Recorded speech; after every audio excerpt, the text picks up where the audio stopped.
Hi guys, nandito kami ngayon sa Tagalag. Kaka-jogging lang namin. Tapos, naisip ko, pumupunta kami dito ng wife ko. Tapos tumatambay kami, nagkukwentuhan. Sabi ko, bakit hindi na lang natin i-video? Kasi minsan pinagkukwentuhan namin tungkol din naman sa pabango. Kaya naisip ko, maggawa nila ako ng specific topic ngayon. Tapos sakto dumating si Nicole. Ayan, introduce ko yung mga kasama ko kahit kilala nyo na. Si Nicole, tsaka si Mahal, yung wife ko. Ang topic namin ngayon, gwapo o mabango. So, gusto namin tawagin to na Tambay Talks. Barbecue, kape. Parang ganun. Cheers tayo. Cheers, cheers. Cheers. Cheers. Sana nadidinig kami ng maayos. May mic ako, sila hati kasi sa mic eh. So, yun. Kwentuhan lang. Yung usual na napagkukwentuhan namin pero mas ginawa namin ngayon na may format. Hindi nila alam kung ano yung topic. Ngayon ko lang sinabi, ngayon lang nila narinig. So, siguro mas paandarin muna natin yung kotse kasi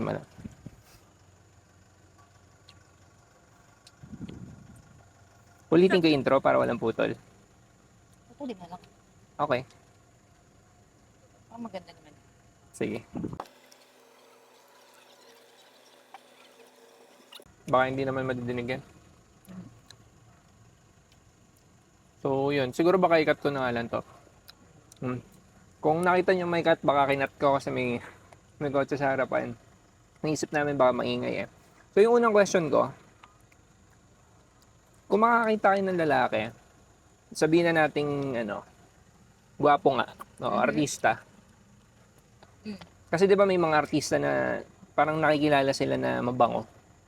Parang si Joshua Garcia, kaya sumikat yung Barak Silver kasi alternative yun ng pabango ni Joshua Garcia, MFK, Gentle Fluidity Silver. So yung question ko lang, ano yung para sa inyo mas okay?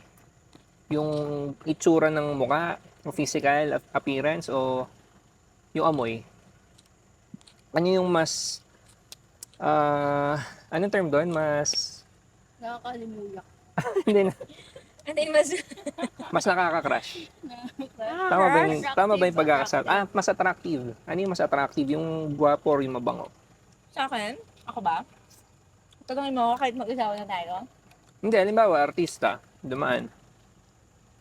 Ano yung mas, siguro mas, sa'yo, mas may impress ka or magiging, kasi hindi, yung attraction hindi naman kailangan na, aasawahin mo yun, di ba? Siguro kung artista, halimbawa given naman na artista ka, pogi, or maganda ka na. Sa akin, mas makaka-attract na yung, di ba? May mga artista naman na hindi naman physically Hindi naman, attractive. sige, okay. Given na appealing ka naman di ba? Definitely, visually appealing na yung mukha mo Sa akin, matrak ako dun sa amoy. Ganon, na So, mabango. sinasabi mo, mas matimbang yung sa scent. Oo, yung sa scent, mas matimbang sa akin. Sino ba yung mga artista na hindi naman kagwapuan? Si Hirap magbanggit. Hindi, sige, yung na lang. Madali, si Empoy. Pero si Empoy kasi super witty kaya may plus points pero physical lang. Si Empoy versus... Si Bang Navarro. Si Bang Navarro versus sino yung gwapo para sa'yo? Papa P. Piolo Pascual. Sabihin na natin hindi ganun kabanguhan si Piolo nung nakasalubong mo. Kanino ka mas ma-attract? Yung sa mabango. Hindi ako sa mabango. Yung sa totoong mundo, sa experience mo, mga classmates mo, Sa mabango. talaga? Siguro kasi expose ako sa mga, ganito, mga, yung pabango talaga. So kahit noon, kasi graduate ka na eh. Nung nag-aaral ka, may classmate ka na mabango. Attractive yun. Kasi parang marerelate mo yung Hygiene. hygiene. Oo. Ganon Kumbaga parang ang pogi mo, pero parang ang ba't ganun? May type ako na parang, yung alam nila specific na pabango, hindi lang kunwari yung matapang sa, yung ginagawa nila yung matapang sa araw. Alam nila kung paano itong daw yung pabango. Yun yung parang, alam nito kung paano niya dalhin yung sarili niya. Saka magandang point yung sinabi nyo na sa hygiene.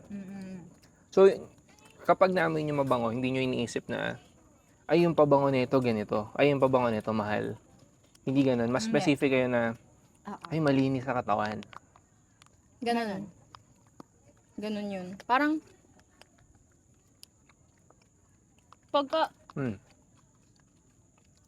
iba kasi pag alam mo kung paano yung kilala mo yung sarili mo as lalaki, parang, Mhm. So, may bonus points talaga. lalo Okay. na pag yung tipong, kaya niya dalhin yung sarili niya dun sa pabango, parang, ay wow. Alam niya yung pang-gym, alam niya yung panglabas ng gano'n, diba? Kumbaga parang mina-match niya talaga Mm-mm. yung pabango kung saan ka pupunta. Specific na, Specifically, oo, kung saan ka, ano. diba? Suboy. Anyway, ayun. Next question ko. Nangyari na ba sa inyo yung hindi nyo na maalala yung mukha nung classmate nyo dati o katrabaho nyo dati, pero since mahilig siya sa pabango or lagi siyang mabango, parang pag naamoy nyo yung amoy niya, alam nyong ma-recognize na siya. O tumatak yung amoy niya sa inyo. May ganun na ba kayo experience? Ako baliktad. Ako yung naalala nila sa pabango na Kasi yun. nagpapabango ka. Kasi high school kami, ang signature scent ko, vanilla, yung vanilla scent, yung orange. Gano'n? Oo, hindi. Vanilla, ano? Ellipse ba yun? Di ba Ano yan? yung orange? Parang cologne na, ano? So, yun yung pinapabango ko. Nung nung nag-college kami, pag kunwari na-spray yung vanilla na yun, sasabihin sa akin, di ba yan yung pabango mo dati? Nakakala kita pagka, yun yung Dati ka pa pini-spray. mahilig sa vanilla. Oo, ganun. Kaya ngayon, kasi hindi naman pare-pareho yun, di ba? Ibang type. Pero pag naamoy nilang vanilla, ikaw na. Naalala ko. Tumatak na sa'yo yun. Saka kahit sa office, may scent ako na naaalala nila, yung Zara ko na floral. Binili nila lahat. Nagulat ako na. Office mo ngayon? Alin? Kailan? Ang year ka na nun? Bago ka graduate? Sa office niya ngayon. Yung office ko nga. Sa office mo? Sabi ko, nagulat ako, tinatanong nila, anong perfume mo? Tapos syempre, una, ginigatekeep ko. Yoko, sabi ko. Gusto mo lang ikaw lang yung ganung amoy. Zara yung tayo pa magkakasama? Hindi, binili ko siya dun sa floral, Zara, Red Temptation. Sa Zara? Red Floral. Temptation. Floral siya. Diba? May winter, may summer, may winter, may floral. Ganun. Oo nga, nagkaroon na nga ng variants. Dati kasi Red Temptation, EDP lang yata yun. Elixir, may ganun na sila. So yung sa'yo, Saka Red yung Temptation, floral. Mm-mm. Vanilla pa rin siya. Vanilla siya. Tapos na floralish yung amoy niya. Tapos Hindi ngayon, ako familiar ang dun daming bumili. So, Nagulat Kasi- ako. ayaw na kayo ng amoy. Puro babae. Puro babae. Mga bading kong friends ko. Wow, okay. At tinanong ka nila, Tapos hinanap pa nila. Tinuro ko din naman sa ako binili. lalagay ko na lang siguro dito yung Ay. screenshot ng picture. Kasi baka nga, hindi ko na maalala eh. Baka na-try mo na yun dun sa Zara. Pwede, oo. Marami din kasi akong... Mm-mm. Di ba ayaw mo ng mga ganung amoy? Nung una, nung di ba nung Ang dami ko kasing floral. floral na Zara din. Ayaw niya. Dati ayaw niya. Nasusuka siya. Nagde-develop kasi yung sense of smell. Yun nga eh. Totoo, Feel ko totoo yan. mabango siya kasi. Hmm. Sa akin, kasi may vanilla na di ba yung Red Temptation, may vanilla siya. Correct. Yun, dun siya sabi ko, ang bango naman. Tapos pag nagda-dry down, ang bango niya na.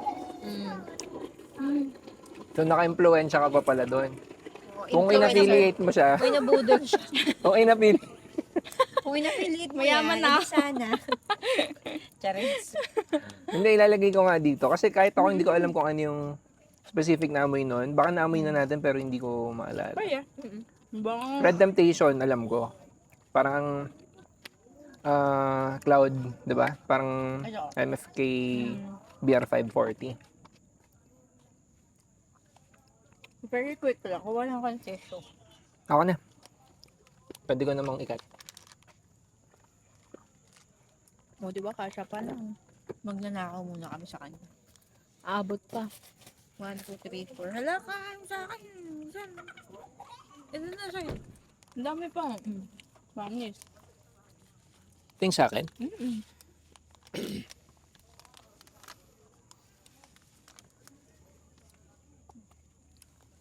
Ayun. Ano next question?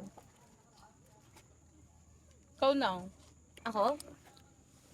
May experience ka na gano'n, naalala mo yung tao dun sa pabango niya. Ano? Putok siguro na. Habang nagja-jogging ako, iniisip ko pala. Habang, Oo, mahilig. habang nagja-jogging ako, iniisip ko pala yan. Di ba dati aficionado pa yung pabango ko? Oo. Na may kinuwento ko sa akin nung minsan eh. Pero matagal na rin yun. Ano mo yun? Na sabi mo mabango yung ginagamit kong pabango dati. Pero hindi ko na rin maalala kung ano kasi sa aficionado ko siya binibili. Aficionado or prescripto? Ako hindi specifically yung amoy yung naalala ko. Pero pag nakakita ko ng roll, yung parang roll type na pabango. Elbon? Basta hindi ko alam, hindi ko na matandaan yung amoy. Pero pagka nakakita ko noon, hindi maganda yung naalala ko. May classmate kasi ako nung elementary. And di ba kasi nung time na yun, syempre pag elementary ka na, nagde-develop na yung sa Amoy mo. pumunta ka ng amoy mo eh, pumunta ka na ng adolescent stage mo, mga parang ganun. So may intense na amoy siyang nilalabas. Pero walang Ginaganda kinalaman mo yun dun na sa eh. pabango. Gumagamit siya ng pabango para mamask yung amoy niya. Hindi, I mean, hindi yung amoy yung tinutukoy mo. Hindi. Yung shape lang. Yung no? shape, oo. Okay. Yun lang yung naalala ko. Wala naman masyadong kung naalala sa ko. Sabi mo naalala mo yung hawas. Dahil sa kasal. Iba naman, natanong mo ko kung may naalala ko sa ibang tao, di ba? Yun yung tanong Hindi, regardless mo kahit kanino. Parang, ang question ko lang is, yung may tumatak ba sa memory mo na may kinalaman sa pabango? Alam mo, late ko na lang na yung hawas kasi lagi mo si binabanggit na ginamit mo sa kasal. Pero nung time na yun, hindi, parang blur na lang din sa akin nung memories na yun. Like, sa dami ng pinaprepare sa kasal, daming iniisip. Just lagi mo na lang minimension yung pag nag-review tayo ng tungkol sa pabango. Saka ko lang naalala. Ganon. Okay. Next question. Wala na, yun lang. Yun yan? Yun lang ang question ko. Basta ako pogi talaga sa akin yung mabango. Pag amoy putok, mahirap yun. Pero exaggerated naman yung, extreme naman yung, Amoy ano. yung gwapo na mabantot. Diba? Feel ko meron. Meron, babe. Hindi sila Hindi, aware. oo nga, pero, Hindi sila aware sa amoy nila. pero hindi yun yung, kumbaga hindi yun, hindi siya normal eh. Paano kung gwapo na medyoan lang, saktuan lang yung amoy versus yung saktuan lang itsura pero yung amoy ang attractive. Di ba may sinasabi sila, amoy expensive? Ibig sabihin sa amoy mo nare-rate kung may pera ka. Kahit na hindi mo alam kung ano yung status niya sa buhay. Kasi, Naka-base doon. di Oo ba, nga, no? Pwedeng doon, no? Kasi hindi alam i-explain ng mga ordinaryong tao, I mean, yung mga hindi frageds, kung paano nila i-explain yung amoy. Kaya nare-relate nila kung paano nila na-imagine yung status ng tao. di ba? Oo, okay.